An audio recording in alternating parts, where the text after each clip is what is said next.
All right, so today we're diving deep into a concept Yeah. from ancient Indian philosophy. Yeah. And well, it still resonates with us today, thousands of years later. Mm-hmm. We're looking at the Bhagavad Gita, Yeah. a really important text. Right. It's part of the Hindu epic, the Mahābhārata. Right. Right. And it's just chock full of wisdom. Right. But we're going to zero in. We're going to laser focus on one particular verse today, Okay. verse 2.47, Right.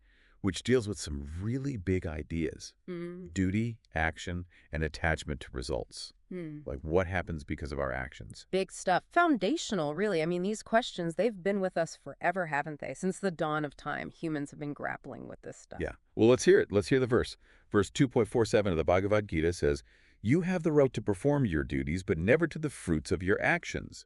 Do not be attached to the results, nor be attached to inaction." So like right off the bat, boom, paradox, right? We have to act, but we shouldn't get fixated on what happens because of those actions. Like what, Mhm. it seems kind of counterintuitive. It does, on the surface, yeah. So help us unpack this a little bit. Yeah, well, I think at the heart of this is the concept of dharma. Okay. And this is a word that's just, layers of meaning. Yep. But in this context, in the context of this verse, it's about like our duty, our purpose.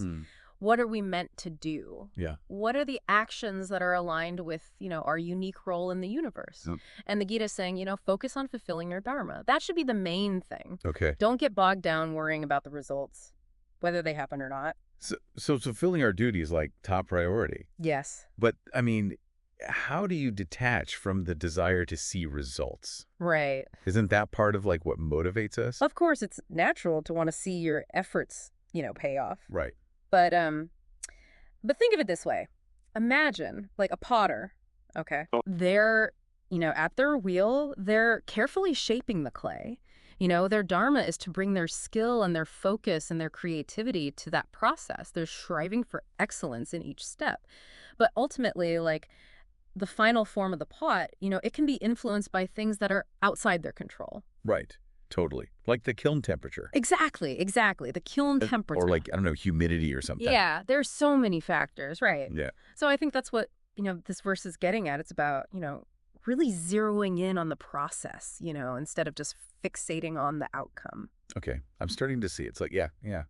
Like focus on the process, not just the results. But doesn't it risk like promoting passivity? Like just whatever happens, happens. That's a great question. Because, I mean, the verse does say, don't be attached to inaction too. Yeah. So like, how do you reconcile those two? I think that's where the nuance comes in. Yeah. Because the Gita is not saying just sit back and, whatever happens, happens, passively accept everything. Right. It's saying, clinging to a specific outcome. It often leads to disappointment, anxiety. You can't control everything. Right. But if you can let go of that need to control, then you can actually start to experience the joy of, fulfilling your duty, doing what you're meant to do. So non-attachment then is not about, apathy. It's about a focused commitment to action. Okay. Without being burdened by that need to, have your hands on every single outcome. So it's almost like a form of liberation then. Yeah, I think that's a good way to put it. Okay.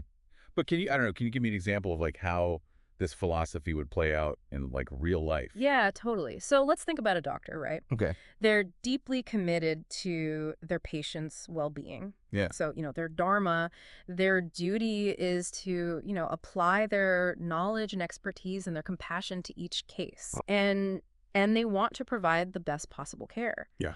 But they also understand that they can't, guarantee a specific outcome for every single patient. Right. And this verse, it reminds them to act with dedication and skill while accepting that some things are just beyond their control. Right. Because, they can do everything right and still, Exactly. it's not always going to, work out. Yeah. Yeah. It's a good example. So by letting go of that need to control everything, we can actually, open ourselves up to a more fulfilling experience. I think so. Both interactions. Yeah. And like internally. Yeah. Like with our inner peace and, Yeah. Okay, so is that like, would you say that's a fair summation of Yeah, I think that's what we've... yeah, I think that's right. Okay. And this teaching, it's not just about individual conduct, right? It has implications on a larger scale too.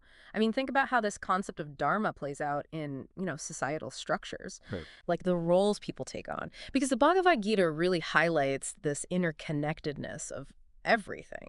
We're all part of this big web. That's interesting. So could it be that this idea of detachment from results, could it, like, also encourage selfless action? Mm-hmm. Like not being so focused on personal gain and more on, the greater good. Yeah, that's a really good point, because the Gita definitely emphasizes that, like acting for the benefit of all beings, not just yourself. Right, right. So, if you shift your focus from, what do I get out of this, Yeah. to, what is my duty here, Right. you're naturally going to be drawn towards actions that serve a wider purpose. It's so, I mean, this whole concept is so intricate, It is. It really is. Like there's so many layers to it. Yeah. It's not just about like how to live your life. You know what I mean? It's like a whole philosophical framework, isn't it?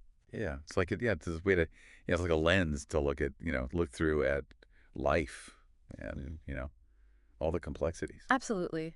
And it leaves us with, I think, a lot to think about. Yeah. What if we really took this teaching to heart? Like really internalized it? Yeah. How would it change our approach to work, to relationships, even just our interaction with the world around us? Right. What would it mean to act with dedication and purpose without needing to control every single outcome? That's a great question. It really is. Yeah. I mean, I feel like we've just, barely scratched the surface here And no. of this verse and all the things that it, brings up. But it's a good reminder, isn't it, that this ancient wisdom, stuff that was written thousands of years ago is still so relevant today. Absolutely. It really is. Still applies to, our modern lives. Yeah. Yeah. Yeah. All right. Well, fascinating discussion. Really appreciate you coming on and breaking this down for us. Yeah. It's my pleasure. It's always great to, dive into this stuff. Yeah. All right. Well, until next time. Okay. Take care. You too.